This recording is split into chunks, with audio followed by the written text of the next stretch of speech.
नमस्कार। मैं अयोध्या धाम से दक्के की न्यू यूपी से आज आपको मिलवाना चाहता हूं अपने बचपन से ही सनातन की अलख लेकर निकले अंतर्राष्ट्रीय युवा कथावाचक पंडित पवन देव जी महाराज जी से, जो वृंदावन की पावन भूमि से अपनी शिक्षा दीक्षा पूरी किए हैं। अंतर्राष्ट्रीय कथावाचक हैं। कई प्रांतों में, जिले नहीं कई प्रांतों में इनकी कथाएं हो चुकी हैं। कल से अयोध्या धाम के भदरसा बाजार में भी कथा इनकी शुरू होने जा रही है। बहुत कम उम्र है, अभी 30 साल ज्यादा से ज्यादा इनकी उम्र है। इसके अलावा 30 साल में इन्होंने सनातन के लिए इतना काम किया है कि ये युवाओं के लिए प्रेरणा स्रोत भी हैं, युवाओं के लिए ये एक धरोहर भी हैं। सनातन धर्म हिंदू के लिए सनातन धर्म है। महाराज जी, आपका दक्के की न्यू यूपी में हम हार्दिक स्वागत करते हैं। कुछ अपने विषय में आप बताइए, कैसे क्या आपका दिल कैसे अचानक परिवर्तन? जी, पहले तो सभी को जय सिया राम। और जैसा आपने कहा कि हमारे पिताजी भी कथावाचक थे और अभी भी करते हैं, लेकिन जब से हम करने लगे तब से वो साथ ही अधिकतर रहते हैं। तो चूंकि परिवेश ऐसा रहा कि बाबा जी भी मेरे पूजा पाठ इत्यादि विवाह शादी करवाते थे, तो एक पौरोहिती का काम पूर्व से ही चला आ रहा है और जैसा लोग समाज में एक सम्मान भी है। तो बाबा का आशीर्वाद प्रेरणा स्रोत मिला। हम लोग बचपन में बहुत छोटे थे।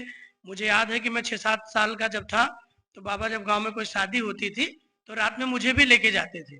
तो हम लोग भी जाए, बाबा वहां मुझे बताते थे अभी ये मंत्र बोलना है, ये श्लोक बोलना है, पत्रा विचारना। उसी के बाद आपको सनातन धर्म की जय होने बोल लगे। हाँ जी जी, पत्रा विचारना और शादी विवाह देखना, कोई आए तो उसका मुंडन कब है, उसका बेटा कब हुआ, नक्षत्र कौन सा, ये सब लिख के हम लोग देते थे। तो बाबा हमको 50 पैसा 1 रुपया देते थे। तो बचपन में एक लालच था कि 1 रुपया मिलेगा, कुछ खाएंगे पिएंगे, तो इसलिए हम लोग वो लिखते थे बाबा के साथ। लेकिन धीरे धीरे वो हमारे अंदर समाने लगा और जब रुचि आने लगी और हम थोड़ा और बड़े हुए तो यही भरत कुंड पे पंडित राधिका प्रसाद जी रहते थे, आप जानते होंगे, जो पुराना भरत जी का मंदिर है सरोवर के सामने। योग्य ब्राह्मण थे, बहुत योग्य थे और उन्होंने लगभग सैकड़ों से ज्यादा बच्चों को निकाला जो आज सनातन के अलग जगा रहे हैं, पांडित्य का काम कर रहे हैं। तो पिताजी को बहुत मानते थे, वहाँ पिताजी के बहुत सारे शिष्य वहाँ मंदिर पे रुकते थे। तब कोई व्यवस्था भी नहीं थी, आजकल तो बड़ी अच्छी व्यवस्थाएं सब हो गई हैं। तो मुझे याद है मैं लगभग 9-10 वर्ष का था, क्योंकि बचपन से शादी विवाह कराना, पूजा पाठ कराना, पूरे गाँव में मैंने सत्यनारायण भगवान की कथा की है, हवन इत्यादि नवरात्रि में कराया है। गांव में जितने भी लोग हैं सब लोग जानते हैं इस बात को। तो बचपन से हम लोग जाते थे। तो पंडित राधिका प्रसाद जी के यहाँ पिताजी ने मुझे रखा। मैं सबसे उम्र में वहाँ छोटा था, बर्तन मांजता था, भोजन बनाता था, यज्ञ के लिए लकड़ी लाता था और वहाँ रह के गुरु जी की मैंने खूब सेवा की, उनके पाँव दबाया, हाथ दबाया और लगभग 4.5 वर्ष में भरत कुंड पे रहा। और उस समय मुन्ना तिवारी जी, संजय तिवारी जी और जो यहाँ पे मनकामेश्वर हनुमानगढ़ी के भी महंत थे वो भी वहाँ रहते थे, दिनेश जी। तो काफी अच्छा परिवेश वहाँ रहा, मैंने खूब सेवा की और उन्होंने ही मुझे वैदिक जो मंत्र हैं, चाहे वो आनो भद्रा जो स्वस्ति वाचन हमारा है, मंगल पाठ, 4 बजे सुबह में वो जगा देते थे। 4 बजे जगाते थे, हम लोग नहा धो के बैठ जाते थे, स्वस्ति वाचन करते थे, मंगल पाठ करते थे, सप्तशती का पाठ करते थे। उसके बाद फिर गुरुजी चाय वगैरह जो सेवा है उसमें लगाते थे। तो बचपन से ही हम लोग उस मंत्र पूजा में, आज भी हमारे जो दिवंगत हो गए राधिका प्रसाद जी, बहुत ही मैं उनको मानता हूँ हृदय से आज भी। उनका बड़ा नाम था अयोध्या जिले में। उनका बहुत नाम था और उस समय पांडित्य का कोई ऐसा बहुत वो नहीं था जैसे आजकल हर बच्चा आप देख रहे हैं धोती कुर्ता पहनता था। मैं गांव में जब भरतपुर से लौट के आता था धोती कुर्ता पहनकर, मोटी से सिखा थी, बड़े बड़े बाल तो बचपन से ही थे, तो मोटी सी सिखाती तो गांव में लोग चिढ़ाते भी थे कि ये छोटे छोटे बच्चे हमको, हमारी चाची जी चिढ़ाती थी, घर में और लोग चिढ़ाते थे कि अरे कहाँ बच्चे को वहां डाल दियो, रात भर मसा इनको नोचता है और बेचारा परेशान है, इतना दुबला पतला है, इसको कुछ पढ़ाओ लिखाओ। लेकिन मेरी माता जी सबकी बात सुनती रही, सहती रही और मुझे वहां रखा। आपकी माता जी जानती थी सोने को जितना तपाया जाएगा उसमें निखार उतना आएगा। हाँ, ये तो माता जी का बहुत बड़ा हमारे जीवन में योगदान रहा है और उन्होंने ही मुझे कहा नहीं तुम वहां रहो, और मैं वहां रहा, खूब गुरु जी की सेवा की, सारा मंत्र इत्यादि मुझे याद कराया गया। फिर मैंने वहां से खूब सत्यनारायण भगवान की कथा की, हवन की, विवाह आदि कराया और बहुत अच्छी अच्छी जगह जाने लगा। फिर वो दिवंगत हुए, वहां से मैं अयोध्या भी गया, वहां पे गुरुजनों का आशीर्वाद मिला। उसके बाद जो वृंदावन की यात्रा मेरी रही मेरी माताजी वृंदावन की यात्रा बताइए, क्योंकि आप यहाँ से निकल के वृंदावन गए। तो चूंकि मेरी माताजी पूज्य हमारे श्री गुरुदेव देवकीनंदन ठाकुर जी कथाएं बहुत सुनती थी, और उस समय आज के 20 साल पहले वो बहुत प्रचलित थे, आज भी फेमस है, आज भी बहुत फेमस है। हाँ, लेकिन उस समय उनकी ही कथाएं आस्था चैनल पे चलती थी और करोड़ों करोड़ों युवाओं को, लोगों को उन्होंने वृंदावन से जोड़ा। आपका चेहरे का लुक भी उन्हीं से मिलता जुलता है। हाँ, ये उनका आशीर्वाद है। आज भी मैं अगर शांति सेवा धाम वृंदावन में जाता हूँ तो लोगों को लगता है गुरु जी आ गया, उनका बेटा आ गया। तो मैं कई बार गुरु जी से मिला, मेरे माता पिता भी मिले, मेरे जीजा जी दीदी सबको मैं मिलाया, तो उन्होंने इन सब ने कहा कि गुरु जी जहाँ भी जाते लोग कहते आपके बेटे हैं। तो उन्होंने ऑन रिकॉर्ड ये बात कही कि जो शिष्य होता है वो पुत्र ही होता है, तो उनका बहुत आशीर्वाद रहा। तो मेरी माता जी उनको सुनती थी और कहती थी कि काश हमारा बच्चा भी इनके जैसा बनता, देश दुनिया में उसका नाम होता, ये भगवत कथा करता। तो वहीं से प्रेरणा मिली और माताजी ने मुझे वृंदावन भेजा। और आज मुझे याद है तब मेरे पिताजी बहुत ही हम लोग भी मिडिल क्लास फैमिली से थे, गरीब ब्राह्मण ही थे, और मेरे पिताजी मुझे लेकर के गए हैं। तो मुझे लगता है हम दोनों के पास 500-600 रुपए थे। बाप रे, इतने कम पूंजी में पिताजी आपको लेके गए, मुझे याद है लगभग आज से 14-15 वर्ष पूर्व। और मेरे दोनों जन के पास 400-500 रुपए थे। और हम लोग जब गए हैं तो मुझे याद है जहाँ पे ब्रजवासी होटल है, आप गए हो अगर, तो ब्रजवासी के बगल में एक कमरा है, वहां पे पैसा नहीं लगता है। तो हम दोनों पहले पूरे वृंदावन में घूमे कि भाई 400-500 रुपया ही है, कहाँ रुके, एक ही रात में खत्म हो जाएगा, तो खाएंगे क्या, कोई अन्य व्यवस्था नहीं, आज की जैसी टेक्नोलॉजी नहीं कि ऑनलाइन कोई डाल दे कुछ भी कर दे। तो बैग लेके हम घूमते रहे और ऐसे ऐसे आश्रमों में रुके जहाँ पे फ्री ऑफ कास्ट रुकना था, कोई व्यवस्था नहीं थी, एक तख्ता पड़ा हुआ था नीचे जमीन पे, वहीं लेट जाओ, और खाने के लिए भोजन मिलता था। और भोजन इसलिए फ्री मिलता था कि हम लोग सब्जी काट देते थे, आटा सनाते थे, रोटी बनाते थे और आरती पूजा में शामिल होते थे। तो जो ट्रस्ट का आश्रम था उसमें भोजन मिलता था। तो वो दिन भी हमने वहां काटा है कि जब 500 रुपए में हम और हमारे पिताजी लगभग 1-1.5 महीना वृंदावन में रहे और ये भटकते रहे कि कहाँ जाए, क्या करें, कैसे करें। और आपको मैं एक चमत्कार बता दूं कि जब मैं पहली बार मथुरा स्टेशन पर उतरा तो मेरे पिताजी ने कहा कि चलो एक बार हम लोग जन्मभूमि का पहले दर्शन कर ले, तब वृंदावन चले। तो जन्मभूमि पे जो हम लोग आए, लाकर में सामान जमा किया, वहां पत्थर पे बैठे हुए थे। तो बेचारे कह रहे थे मंदिर शाम को जाएंगे दर्शन करने। तो हम बैग लेके अपने गोद में बैठे थे, पिताजी अपनी बैग लिए थे। तो वहां पे आज भी बड़ा प्रसिद्ध है कि राधा रानी जन्मभूमि के आसपास आती हैं, कुछ ना कुछ मांगती है, आशीर्वाद देती है। तो मैं आपको सत्य घटना बता रहा हूँ, मैंने कथाओं में भी कई बार बोला है। बैग लेके मैं बैठा था, एक बुढ़िया माता जी आई, 4-4:30 बजे शाम का समय है। और चूंकि उस समय हम लोग इस सब चीज से अनभिज्ञ थे, तो हम बैठे थे, चिंता में थे, क्या करेंगे, कैसे करेंगे, वृंदावन जाना है, कहाँ से टैक्सी मिलेगी, टेम्पो मिलेगा। बैग में बुढ़िया माता जी आई, बैग पकड़ ली और मेरा अचला पहले थे हम पिंक कलर का, वही पकड़ के पुराना था, से मांगने लगी। तो हम चूंकि बालक बुद्धि थी तो हमने कहा अरे माता जी इसको पहने, इसको कहाँ देंगे। तो हमारा बैग का चैन खोलने लगी, किसमें से दो। तो मैं सोचा कि एक ही दो तो अचला है, ये भी दे देंगे तो व्यवस्था कहाँ से होगी। लेकिन वो आगे बढ़ गई और जब वो आगे बढ़े तो हमने पिताजी को बताया, वो कुछ पानी वानी लाने गए थे कि एक माता जी आई थी और मेरा मांग रही थी। तो वो कहे कि शायद बेटा वो राधा रानी है, लोग ऐसा कहते हैं, वो आती है मांगती है। हम दौड़े माता जी को ढूंढने के लिए, देखा वहां पे गई थी, हमने अचला उठा के उनको अपना दिया, वो अचला को ली और इतना प्रसन्न हुई।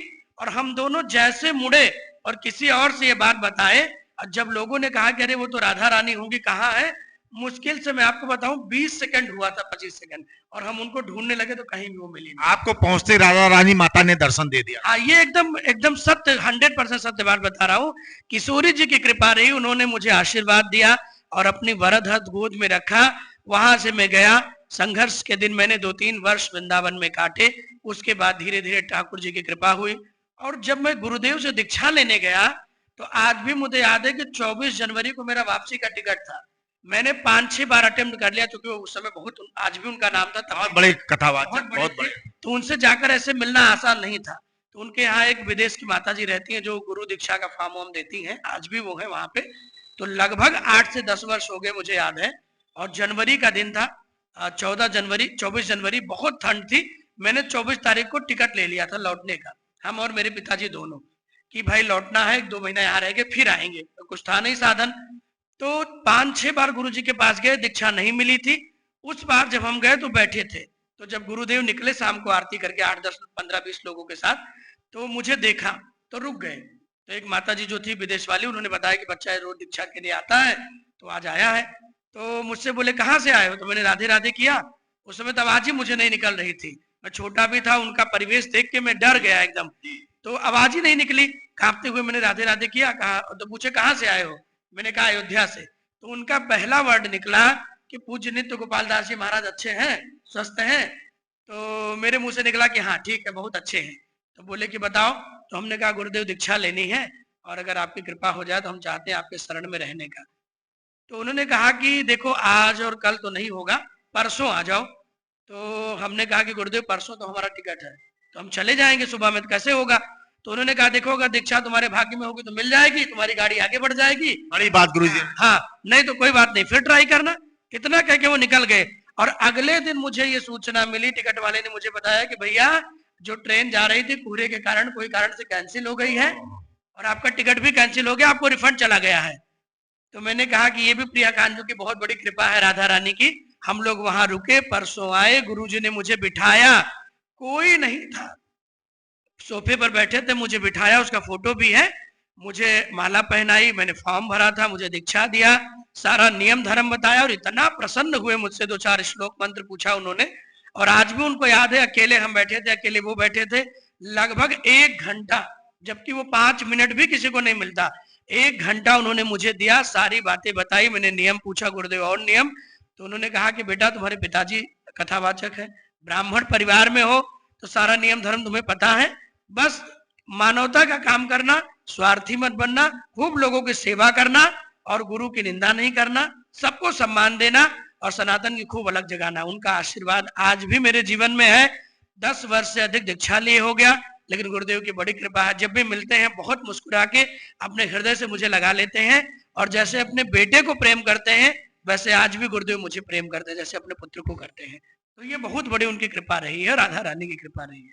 मतलब कि राधा रानी आपको नहीं चाहती थी कि आप वृंदावन छोड़े, इसलिए ट्रेन भी कैंसिल हो गई। हाँ, ट्रेन अब देखिए कितना, वहां वो आई, उन्होंने वस्त्र मांगे, मैंने वस्त्र दिया, पहले तो मना किया, फिर दिया, ढूंढने गए तो गायब हो गई, और उसके बाद गुरुदेव के यहाँ आए रहे किसी तरीके, वहां वहां जब उन्होंने कहा परसों या तो ट्रेन कैंसिल हो जाएगी या तुम्हें दीक्षा मिलेगी, वो भी ऐसा बैठ गया कि मुझे दीक्षा मिल गई, और तब से मेरा जीवन बदल गया। और जो उन्होंने शरणागति मंत्र दिया वो मैं जपने लगा, गुरुदेव की माला आज भी मेरे पास है, मैं जपने लगा, और वो जीवन मेरे जीवन का ऐसा दिन था कि वहां से मैं कथाएं प्रारंभ किया।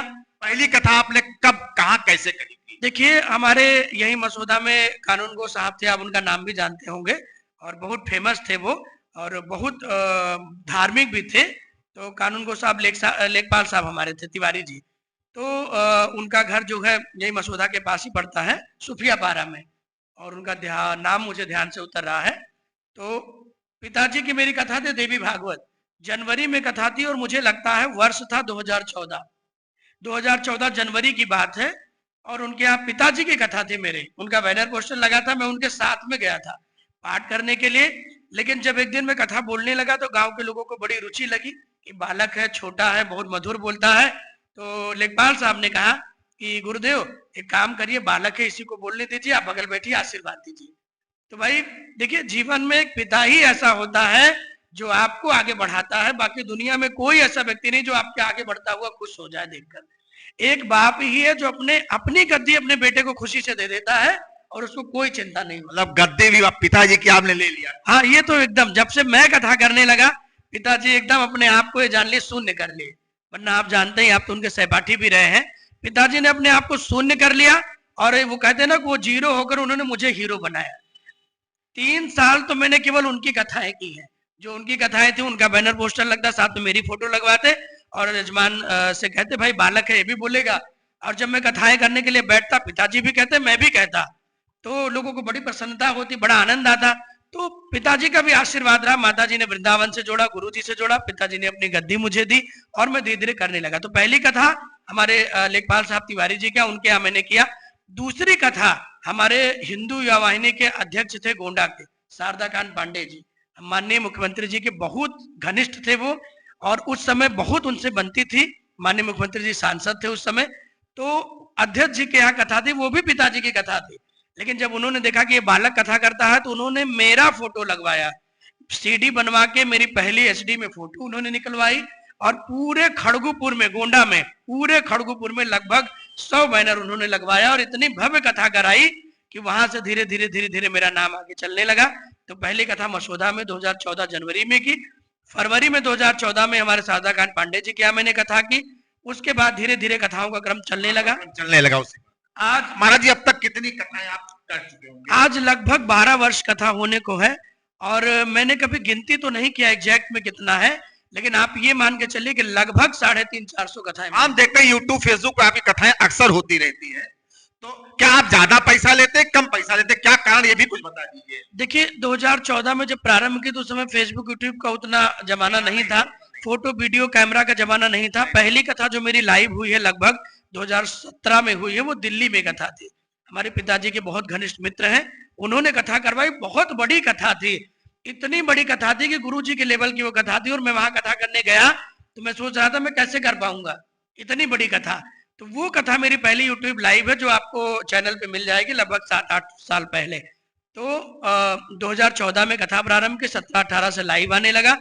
400 से अधिक मैंने कथाएं की।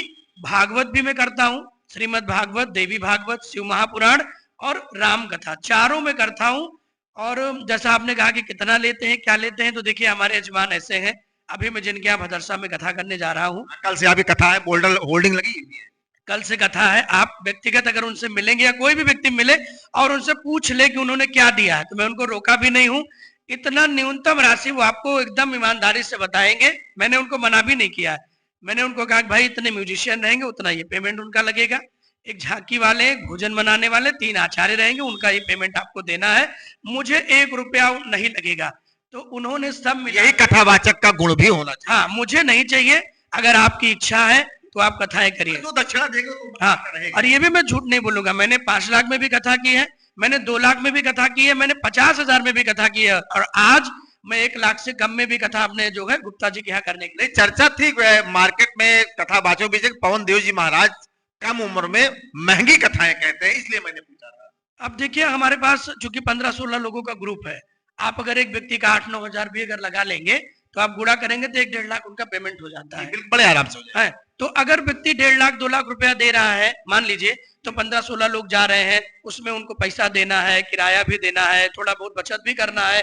अब भाई वहां जाकर के क्या मिलेगा, कभी 10,000 भी मिल गया, कभी 1 लाख भी मिल गया, वो तो भविष्य में है ना। कि आप अपने कथा वाचन से और इस परिवेश से, इस वेशभूषा से संतुष्ट हैं? बिल्कुल, बहुत प्रसन्न है, मेरी दाल रोटी इसी से चल रही है भगवान की कृपा से, और सारा जो भी दिख रहा है आपको, जो भी हो रहा है वो इसी से हो रहा है। थोड़ा बहुत दान जो आता है उससे भी हम लोग गौ सेवा, संत सेवा वृंदावन में प्रारंभ किए। अभी जैसा पिछले वर्ष आप आए थे कि हम लोग जल्दी ही अयोध्या की भूमि पर बहुत बड़ा गुरुकुल चलाने के लिए जा रहे हैं, बहुत बड़ा गौशाला भी खोलेंगे, उसके लिए सारी व्यवस्थाएं चल रही हैं। तो कहीं भी हम लोगों ने अपने लिए आज 11 वर्षों के कार्यकाल में 400 से अधिक कथाओं में कोई यजमान ऐसा नहीं कह सकता है कि महाराज जी ने इतना पैसा मांगा और मैं उनकी कथा नहीं करा पाया। हाँ, अब भाई कोई कहेगा कि जैसे हम कि कई बार लोग आए बोले भैया वो तो 20,000 में कर रहे हैं, तो मैं बोला भाई 20,000 में तो नहीं हो सकती, इसलिए अगर 6-7 लोग भी रहेंगे तो उनका ही पेमेंट नहीं निकलेगा तो कैसे कर पाएंगे। तो और अगर आप ये जानना चाहें, यहीं पे बगल में आपके पड़ता है हरनटीनगंज, हरनटीनगंज से पहले एक बाजार पड़ती है बल्लीपुर।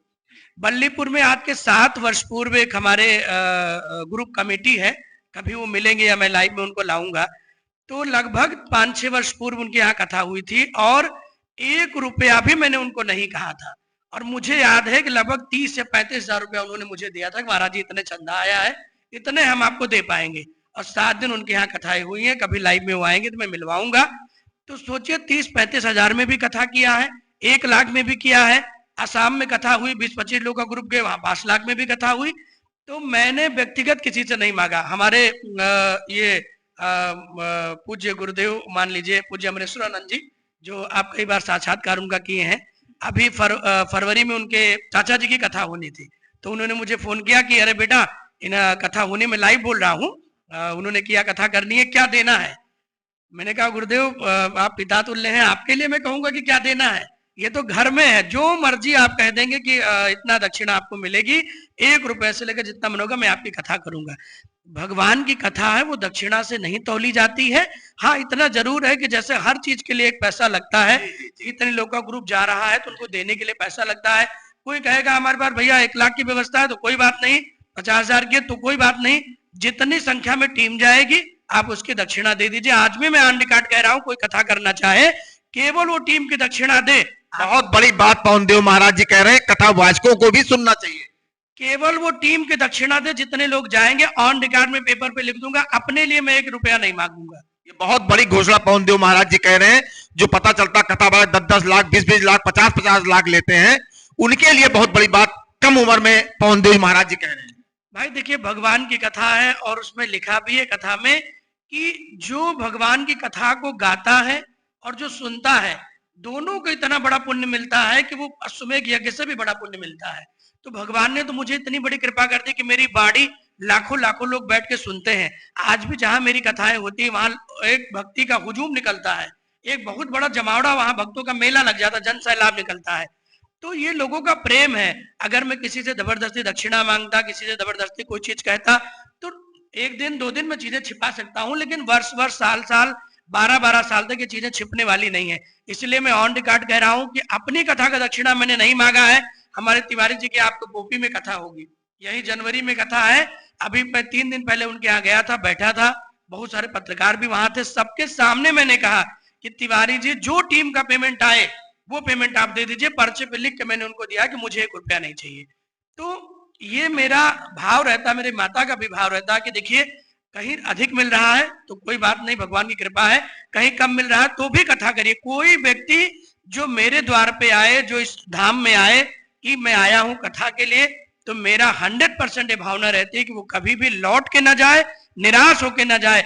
जो उसकी व्यवस्था है उसमें मैं कथा करने के लिए तैयार है। बड़ी बात। महाराज जी, एक मैं आपसे हट के एक प्रश्न पूछना चाहता हूँ। एक कथावाचक इंद्रेश जी हैं, अभी उन्होंने शादी किया है, बड़ी महंगी शादी की अपने पिता के, उनके पिताजी बहुत बड़े कथावाचक, आप जान ही रहे हैं, और बड़ी भव्य शादी किया है। शादी ब्याह करना कोई मतलब कोई वो बुरी बात नहीं है। उनको कुछ लोग बहुत ट्रोल कर रहे हैं, इतना पैसा खर्चा किया, क्या ये सही बात है किसी को कुछ ट्रोल करना? देखिए, सोशल मीडिया पे आजकल ये क्रम चल गया है कि लोग फेसबुक पे, यूट्यूब पे डाल के ट्रोल कर देते हैं। लेकिन कम से कम हमको, सनातनियों को, हिंदुओं को विचार करना चाहिए कि हमारे जो संत महात्मा है, देखिए पैसा तो हर कोई कमाता है। भाई मैं भी कथा करता हूँ, मैं भी पैसा कमाता हूँ। पैसा कमाना एक अलग बात है, पैसे के लिए पागलपन एक अलग बात है। ठीक है, पैसा तो हर व्यक्ति कमाता है, क्योंकि पैसे से आज जीवन चलता है। भोजन है तो उसके लिए पैसा है, लाइट है उसके लिए पैसा, गाड़ी है, डीजल है, तो पैसा एक अनिवार्य चीज है, लेकिन उसके लिए पागलपन नहीं होना चाहिए। इंद्रेश जी हमारे बड़े भाई हैं, उनके पिताश्री ने मुझे कई बार आशीर्वाद दिया है, इंद्रेश जी ने भी आशीर्वाद दिया है। बहुत बड़े कथावाचक हैं। और देखिए, ये शादी विवाह व्यक्ति का निजी जीवन है। वो व्यक्ति शादी करे, कितना भी बड़ा करे, कितना भी कम करे, कितना भी खर्चा करे, वो उनका व्यक्तिगत विषय है। कि वो कम में करते, ज्यादा में करते, वो तो उनका पारिवारिक विषय है। लेकिन जो उनकी पत्नी है शिप्रा शर्मा जी, उनके विषय में भी कई लोग डाल रहे हैं कि वो तो तलाकशुदा है। आपने देखा ही होगा, उनकी पहले शादी हो गई थी। बिल्कुल ही मिथ्या है, झूठ है। हमारे पूज्य कृष्ण शास्त्री जी, जो बहुत बड़े कथावाचक हैं, उनकी किताबें छपती हैं। उनके पिताश्री जो इंद्रेश जी के बाबा जी थे, वो उनके बहुत नाम है वृंदावन में। तो ऐसा नहीं कि वो इतना ऐसा काम करते कि कोई तलाकशुदा से शादी कराएंगे, ये सब चीजें नहीं है। और किसी भी सनातनी को इस भ्रम में नहीं रहना है। ठीक है, व्यक्ति उनके पास पैसा है, वो बड़े हैं, तो कोई बात नहीं है। मैं तो कहता हूँ कि सनातन का कार्य आप भी करिए, आप भी पैसा कमाइए। उन्होंने सफाई दी उनके पिताजी के, उनके शिष्य हैं कोई 5 स्टार होटल जयपुर वाले, सारी व्यवस्था उनकी। हाँ भाई देखिए, हमारे भी कई शिष्य अयोध्या में है, हमारे शिष्य हैं जिनका अभी ये रघुवर होटल खुला हुआ है देवखाली पे। मैंने उनके यहाँ कथा की है। वो तो मुझे कहते हैं, महाराज जी आप विवाह करिए, हम 1 रुपया नहीं लेंगे आपसे। तो कल को अगर मैं उस होटल में विवाह कर लूं तो लोगों को लगेगा अरे तो करोड़ों रुपया खर्च कर रहे हैं। हमारे आरबीएस वाले हैं, हमारे कृष्णा पैलेस वाले ठाकुर साहब हैं, उन्होंने कहा महाराज जी आप करिए, हमको कुछ नहीं चाहिए, आप आइए, जो यहाँ बस खाली सेवा पाती की जो व्यवस्था होगी आप दीजिएगा, हमको 1 रुपया नहीं चाहिए। तो वो उनके शिष्य हैं, वो चाहे जितना उनको सेवा दे दें, चाहे जितना सहयोग कर दें, वो उनका व्यक्तिगत विषय है। तो मेरा निवेदन है कि इंद्रेश जी ने विवाह किया है, इसको लोगों को बढ़ चढ़ के उनकी प्रशंसा करनी चाहिए, ट्रोल नहीं करना चाहिए। व्यक्ति का निजी जीवन है। आप सब सनातनी फेसबुक, यूट्यूब, इंस्टाग्राम चलाते हैं, आपको कोशिश करना चाहिए कि लोग जो विधर्मी लोग हैं वो चाहते हैं कि हम अपने संतों की बुराई करें, वो चाहते हैं कि हम अपने संतों की निंदा करें, जिससे उनको बल मिलता है। इसलिए किसी भी सनातनी को, हिंदू को व्यक्तिगत रूप से इंद्रेश जी को ट्रोल नहीं करना चाहिए। बेचारे इतने सीधे साधे हैं, आपने कभी किसी चीज में उनको नहीं देखा होगा। उनके पिताजी को, उनको केवल वो कथाएं करते हैं, ना किसी ट्रोलिंग से मतलब है, ना कोई टीआरपी से उनको मतलब है। अपने घर में गृहस्थ रूप से रहते हैं। और देखिए, कथावाचक जो होता है ना, वो गृहस्थ होता है। जैसे बिल्कुल सही, मेरे माता पिता हैं, मैं भी विवाह करूंगा, आगे मेरा भी विवाह होगा, मेरे भाई का विवाह होगा, मेरे परिवार में मेरी बहन का भी विवाह हुआ है।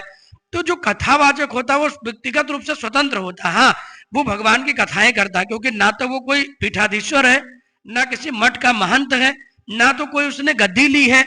तो इसलिए भाई महंत के लिए, पीठाधीश्वर के लिए, साधु के लिए, नागा के लिए ये सब नियम होता है कि वो विवाह न करे। भाई पीठ के पीठाधीश्वर है तो विवाह, आजकल तो कितने पीठाधीश्वर उनका भी विवाह हुआ है।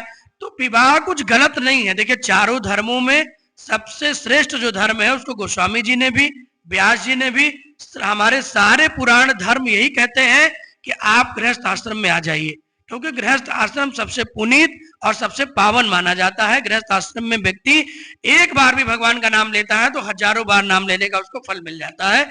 इसलिए सबको गृहस्थ आश्रम का पालन करना चाहिए। हाँ, जो संत हैं, साधु हैं, जो पीठाधीश्वर है, जिनको ये नियम है कि उनके यहाँ से भाई उनके पूर्व में किसी ने नहीं किया तो वो उस नियम को निभाए, वो उनका नियम है। हमारे जगत गुरु जी हैं, जो हमारे संतों ने नियम किया है। लेकिन अब हम जैसे छोटे कथाकारों के लिए तो हमारे भाई माता पिता आशा लगा के बैठते हैं, हमारा बेटा विवाह करेगा, नाती पोते होंगे, वंश आगे बढ़ेगा, हमारा बेटा होगा वो भी कथा करेगा, वो भी सनातन की सेवा करेगा, वो भी धर्म का प्रचार करेगा। इसलिए व्यक्तिगत रूप से इंद्रेश जी बहुत सीधे साधे हैं और बहुत बड़े हैं, और इसलिए मैं सबसे निवेदन करूंगा कि आप लोग उनके साथ रहें, उनको शादी का आनंद लेने दीजिए। अभी उनकी कथा भी नैमिषारण्य में होने वाली है, हनुमानगढ़ी पर, तो सब सनातनी उनका साथ दें। किसी को भी ऐसे अनावश्यक रूप से ट्रोल न करें। देखिए, सोशल मीडिया पे आजकल क्या है, एक तरफा लोग जानकर और ट्रोल करने लगते हैं। 2-4 चैट आ गई, 2-4 लोगों ने डाल दिया। अरे भाई, कोई लड़की है जिसकी शकल अगर उनकी पत्नी से मिलती है तो ना तो इंद्रेश जी का दोष है ना उनकी पत्नी का दोष है। ठीक है, वो जयपुर में गए, विवाह किया, उनके शिष्य ने सहयोग किया, उसके बाद वृंदावन में आए। ऐसा तो नहीं था कि वृंदावन से कहीं चले जाएंगे, वृंदावन में आए हैं, वहां भी लोग जो जाते हैं उनसे मिलते हैं। तो मेरा यही निवेदन है कि उनकी शादी का आनंद उनको लेने दीजिए। अनावश्यक किसी को ट्रोल मत कीजिए, अनावश्यक रूप से आप किसी को परेशान मत करिए, मेरा यह निवेदन है। एक आखिरी सवाल पवन देव महाराज जी, मैं शादी पर ही पूछूंगा आपसे, आप अपनी शादी कब तक कर रहे हैं? देखिए, विवाह तो होना ही है। अब काफी वर्ष पूर्व ही मेरा विवाह हो जाता, लेकिन जो कि आश्रम के कार्य के लिए, सब चीजों के लिए हमको लगा कि भाई विवाह भी एक हो जाता है तो थोड़ा कहीं ना कहीं बंधन तो बंध ही जाता है। बाल बच्चे हो जाएंगे, पत्नी हो जाएगी, तो उनको भी समय देना। अभी क्या है, मैं 1-1 महीना, 2-2 महीना लगातार, अभी से फरवरी में मेरी 4 कथाएं, मार्च में 4 कथाएं, तो लगातार मैं देश विदेश, यहाँ वहाँ, आसाम है, नागालैंड है, कथा करने के लिए जाता रहता हूँ। विवाह के बाद ये क्रम तो कम करना पड़ेगा, क्योंकि भाई वो भी आपका एक धर्म हो जाएगा कि पत्नी को भी समय देना है, बच्चे होंगे तो उनको भी समय देना है। तो भगवान जी चाहेंगे, आप लोग का स्नेह होगा, राम जी की कृपा होगी, तो जल्दी ही अगले वर्ष 2026 में विवाह होने वाला है, बातचीत चल रही है। ये थे अंतरराष्ट्रीय कथावाचक पवन देव जी महाराज। बहुत बेबाकी से इन्होंने सब जवाब दिया है और बहुत बेबाकी से इन्होंने सब कुछ बताया भी है, कैसे इनकी यात्रा शुरू हुई, अध्यात्म की, पुराण की, कैसे इनकी यात्रा शुरू हुई है, इन्होंने बताया है। और हम ये चाहते भी हैं कि कथावाचक कोई सन्यासी, कोई पीठाधीश्वर भी नहीं, उनको शादी विवाह करना चाहिए। वो भी किसी माता के पिता के लाल हैं, उनके माता पिता को भी उनसे अपेक्षाएं होती हैं। मैं इस बात से पवन देव जी से बहुत खुश हूं। वैसे महाराज जी हैं, और लेकिन इनकी बातों को सुन के लगता है युवाओं को इस बात को सीखना चाहिए और सुनना चाहिए, और नए कथावाचकों को भी सुनना चाहिए। मैं अगली पोस्ट में फिर इन्हीं से कुछ दिन बाद एक चर्चा करूंगा, वो हमारा मुद्दा दूसरा होगा। तब तक के लिए मैं आप सभी को दक्के के न्यूज यूपी से हार्दिक धन्यवाद, आभार और अयोध्या धाम से प्रणाम करता हूं। धन्यवाद।